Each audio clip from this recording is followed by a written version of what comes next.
Hey y'all, Nova here. Today we'll be doing a deep dive into the two revealed factions for Stormgate, the Human Vanguard and the Infernal Host. There should be a third faction on the way, though they haven't revealed it yet. So starting off with the Human Vanguard, this is the human faction obviously in Stormgate. They are sort of like the StarCraft faction in StarCraft 2. And basically they were formed to save humanity from the Infernals, obviously. And basically their key points are they have veterancy, so if you kill enough of the enemy, I believe you will earn experience and level up per unit on a per unit basis, and that increases their health and improves their fire or attack speed as well, I believe.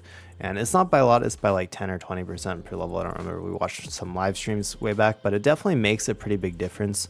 I think like I remember the health increasing by like 40% at full, or like 40% each time, maybe. I don't know, it's like 100 to 500 difference. So definitely it can be a big effect. However, that does depend on your units surviving the whole time, which in an RTS game is a pretty low chance of that happening. So next they have automation.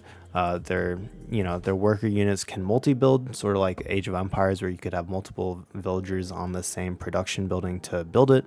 So that's something new. In StarCraft, at least as Terran, you can only have a single worker building. So they can also, yeah. So that's the only thing with the Bobs, I guess. But definitely something to note that's very different and it adds more strategy. I'm pretty sure that it's diminishing returns too. It doesn't like additively stack because I'd assume that'd be too OP. Next, with versatility, Vanguard can often be deployed or convert into an alternative mode. So we know there's like a siege unit that can move, and then it's sort of like the StarCraft 2 siege tanks. I don't think we're quite sure on what else they mean by the versatility, but oh yeah, they have the sentry post, which is sort of like a barracks, but you can put stuff into it and it basically changes with whatever you put into it. So like Marine, I'd assume would be a pretty big turret. Bob probably like repairs. There's like so definitely can change with that kind of stuff. Then we have some featured units down here, the Bob. So it's the happy little robot worker bots are the most critical component of any successful Vanguard force.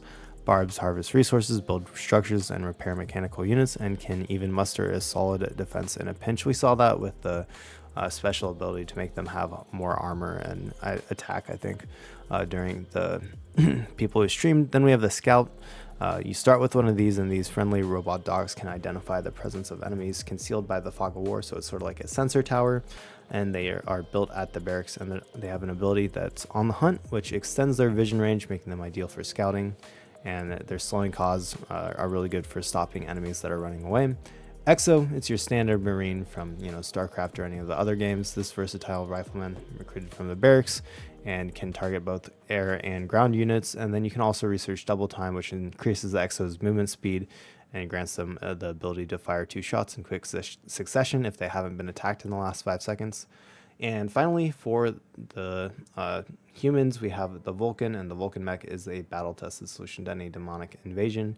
It's built in the mech bay. The Vulcan can mow down massed enemy units by spinning up its Gatling gun to create a hail of piercing gunfire, and jump jets also allow it to quickly reposition and smash through trees.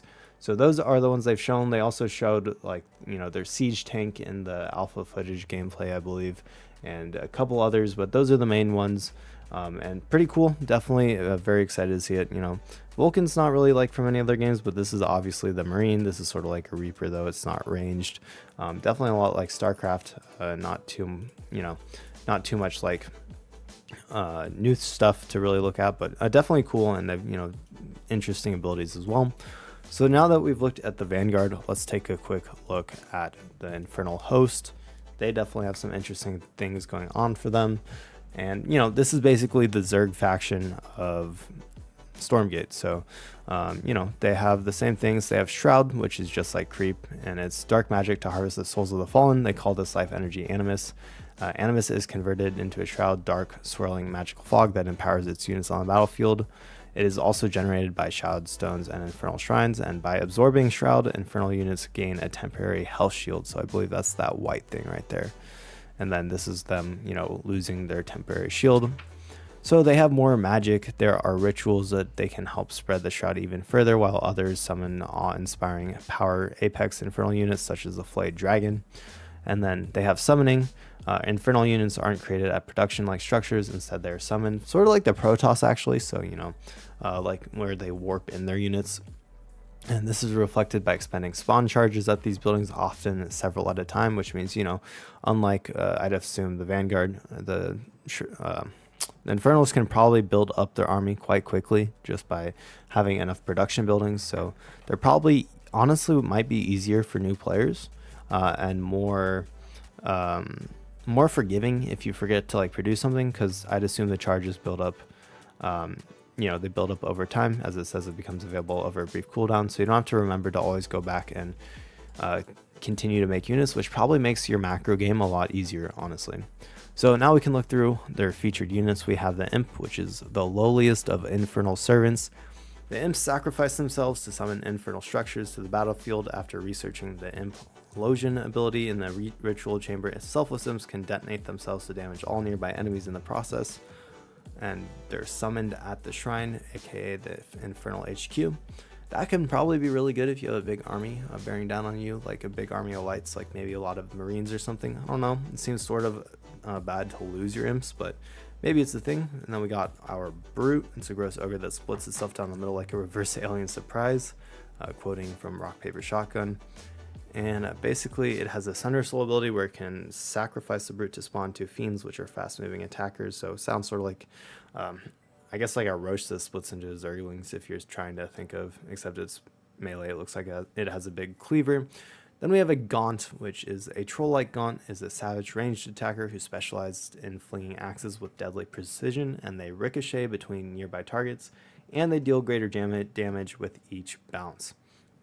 There's also a Death Axe upgrade, which is also researched at the Ritual Chamber, which makes it so that a Gaunt can sacrifice some of its health to infect enemies with its attack.